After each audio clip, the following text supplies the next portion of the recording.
The Cornbread Crew was a group of guys, and first of all, let me shout out CJ Black. He's one of the original founder members of the Cornbread Crew, and he was also, you know, the All-American, one of the All-Americans that was on our team.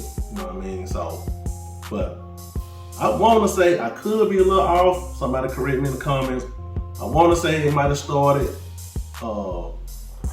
the end of our 9th grade year going into our 10th grade year, but I know by the time we got to the 10th grade, it already had sort of growing legs.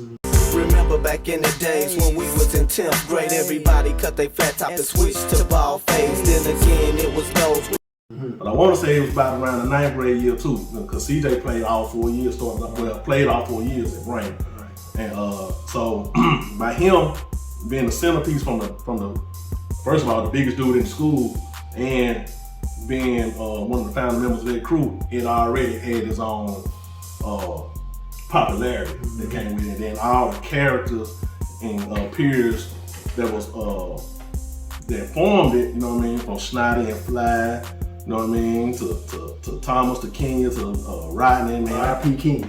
You know what I mean? R.I.P. Kenya, man. There's a whole bunch of them, man. All these different Mark Holloway, all these different personalities.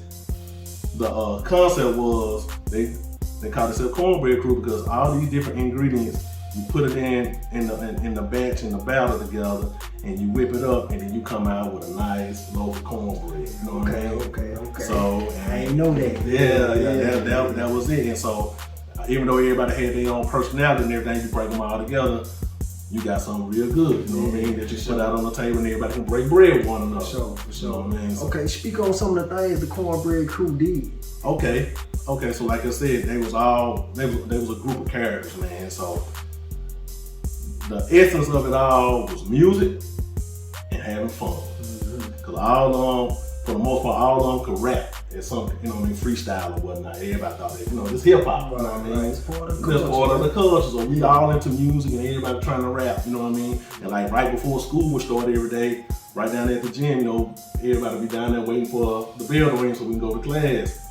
So they having a cypher every morning, you know, everybody down there sharpening they skills, rapping against each other, man. So Kept a pad and a pencil just to pass the test. Learned my skills on the back steps of BHS. And the style was fresh, we was tight to death. If we was rapping and the bell rung, nobody left. Battle any MC till nobody left. When the principal run up, exit stage left.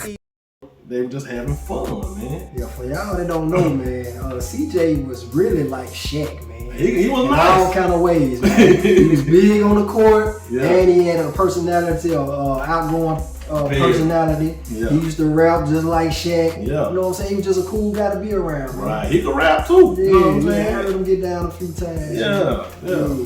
So that was the essence of the Cornbread Crew for the, you know what I mean?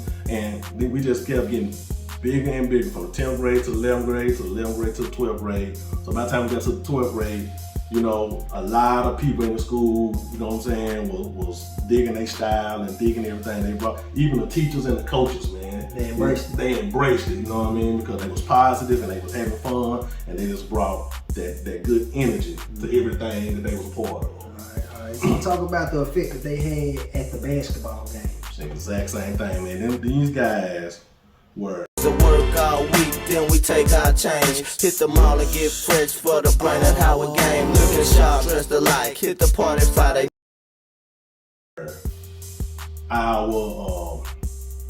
They was our crowd. You know what I'm saying? They got the crowd ready. You know what I mean? They kept the crowd hyped. So at the home games, you can imagine.